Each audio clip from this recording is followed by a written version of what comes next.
Before we hop over to the Power Apps Studio, take note of the columns we have created.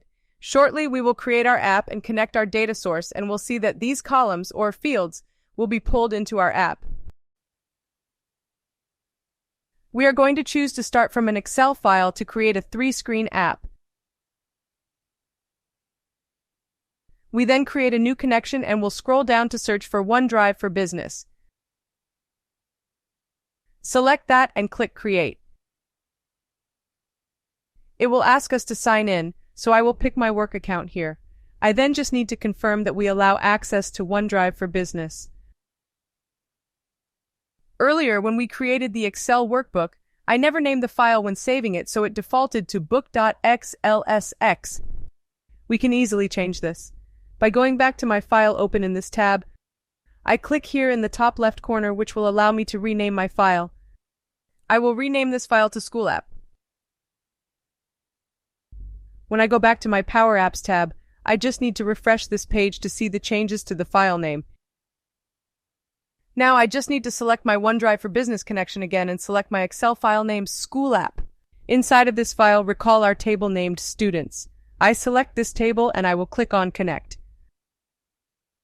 Our app and its connections will then be spun up, so you have to give it a moment to get things ready. You will see this welcome screen that allows you to choose to preview the app, but we'll just click on Skip.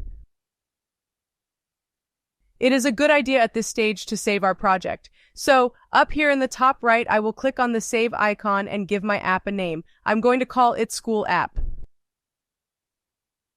Our Browse screen allows us to browse the data from our data source, but we can see here that we currently have no records showing.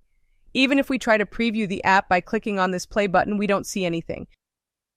In fact, I'm going to save this app and leave the app to show you two things. Firstly, we'll look at how to get back to this app from our dashboard. We click on the Apps tab, then click on these 3 dots, then choose Play from the pop-up menu. So the second thing for us to note is this error that has popped up here at the top. The error reads, Failed to load students, students being our Excel sheet table. The error also states that the resource is locked, and this is because we have our Excel sheet open in another tab. In other words, if someone is working on this file, our app will not be able to write data to it. We wouldn't have this limitation, however, working with a different type of data source like a SharePoint list, for example. So let's close this tab that has the worksheet open. If we now refresh the page, we see that that error is gone and that the app now loads in the data from our Excel sheet. Finally, if we want to edit our app again, we go back to the dashboard, click the 3 dots, and choose Edit this time. This will load the Power Apps Studio again. Now that our data is properly being called into the app, let's have a look at the 3 screens.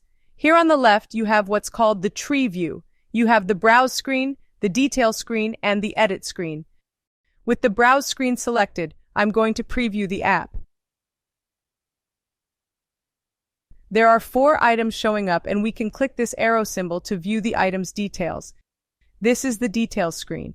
We can then click on the pen symbol here at the top, which will bring us to the Edit screen where we can edit this particular record. I'm going to change Jim's first name to Jimmy. To save this, I click the checkmark symbol in top right.